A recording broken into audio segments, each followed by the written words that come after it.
Hello there. What is going on, everyone? We are running the Super Star Destroyer today in Star Wars Armada. I am out here at Coliseum of Comics in Orlando, Florida, and we are playing some Armada today. And it's just a big Ravager, really. I've got a couple of Gozantis to give it some extra activations. I'll take a look at the list here. We've got Jerjerrod on an assault prototype. I actually forgot all of my cards today, and our community is so awesome because I was loaned a bunch of cards to help run, which was awesome. So we're running Ravager and Jerjerrod. I've got Ozzel for the first move, Tactical Expert, Krennic, Gunnery Team, which of course you often like to have. We've got Heavy Ion Emplacements, SW7s.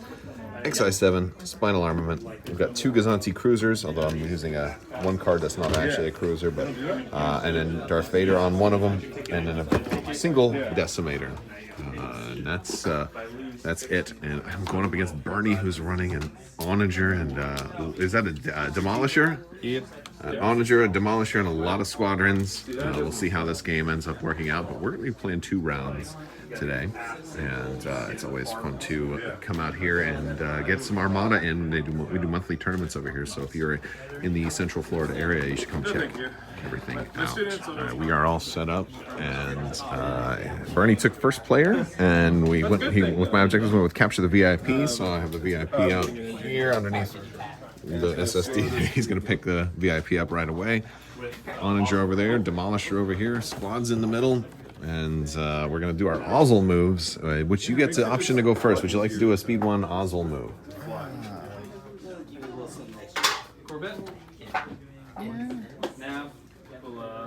Oh, you're going to be... Wait, yeah. It's going to be pretty wild. Spreading out was good because I have to make a tough choice. Do I go for here or here? I can't have both. And he certainly popped Hondo and dropped Cataclysm, and he's getting a shot on my SSD turn 1 for sure. Okay, I decided to turn hard right at speed 2. We're going to take an extra damage here on the back. I forgot to take that one. And I just kind of go all in towards the Demolisher because I figure next turn he's not going to really have anywhere to go. I think your best bet is actually to get at close range. This way I won't be able to trigger Krennic. Yeah. That's my thought. But it also put me just out of range of his long range shot there. So I was like, all right, let's.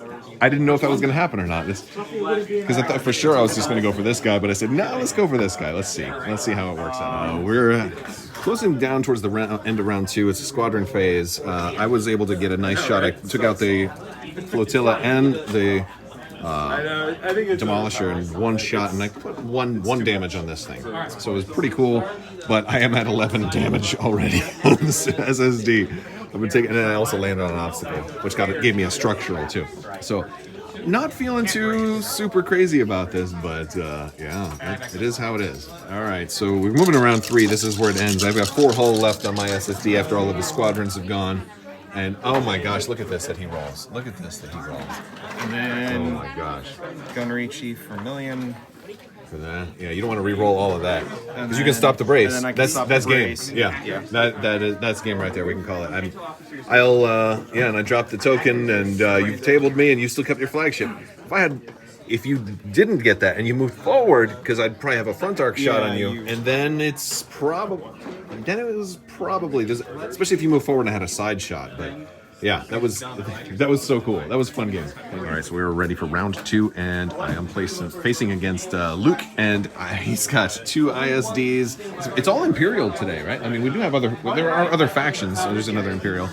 We have 1 CIS. And 1 Republic. We did have a Rebel list also.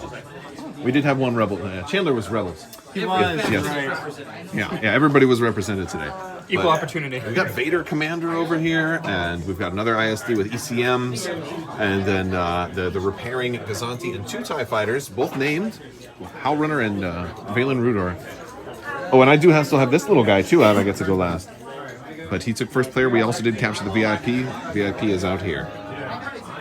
Right. right, so end of round one. Lots of really close comfort stuff here. Flagship has got about 2 hull left. This guy just had a couple of shields. I don't think any damage on the other Star Destroyer, but had really, really good rolls. Didn't pick up the VIP yet because I wasn't sure what was going to happen, and I wanted maybe my Gozantis to possibly have a chance at grabbing it and running away. But yeah, this one, I think this is going to be a quick game. That's one thing about the SSD. It leads to kind of faster games. So let's see how it goes. Okay, this guy went. We took out. We got him down to 1 hull left, and we took his flagship. Bumped me. He did a bunch of damage on me. Well, I got 2 cards, drained a lot of my shields. You're going. If you can get me to 11, you're gonna have half points. And yeah, this was. Unfortunately, it was Vader's. Oh, Vader's gone now too, isn't he? But that's a heck of a roll. 1, 2, 3, 4, 5, 6, 7. Yeah. Yeah, that's. Because you could accuracy one intel officer the other. Well, you can accuracy my green brace and an intel officer my green redirect, but that would. I don't think that's going to be 11 damage. All right, so this one is over on round 2. That's one thing that's interesting about the SSD is the game's usually going to be over pretty quick. Either I'm going to lose gloriously really fast or win gloriously really fast. I actually forgot to pick up the VIP because I wasn't sure. If the dice rolls weren't good enough, then he would have just completely stomped me, and then I didn't want to drop this and have him pick it up. So I was tempted to wait until one of my Gozantis could pick it up, but I ended up never even getting to that point. But overall, really fun game. And so I lost my first game, won the second game, and probably placed somewhere in the middle because the bad loss the first time, pretty good win the second game. But SSD is always fun to bring out. A couple other games still happening, some Legion happening over here, some more Armada games are still going on. So and there's lots of other stuff being played today in the store today. So if you're in Central Florida, come on down to Coliseum of Comics and check us out down here. And this is where we've been playing lately. It's a super cool store. We've got our awesome Marvel Crisis Protocol over here. It's crazy how many expansions they have for this game. Too many, right? Maybe too many. Lots of Star Wars stuff back here in the corner too. So we got a lot of X-Wing product, lots of Legion product, and Armada product is in stock. Look at that, there's a Starhawk in stock. Look at that. Look at that. Cool stuff. Anyway, oh, and even some basing material. Look at that. Groovy stuff. All right, guys, that's going to do it for today's video. I want to thank you all for hanging out with us today, and it's always fun running the Super Star Destroyer. Let me know how your games are going. Hopefully you're having some fun in 2023, and hopefully we get some news for Armada soon. I'll talk to you later. May the Force be with you. Have a great day.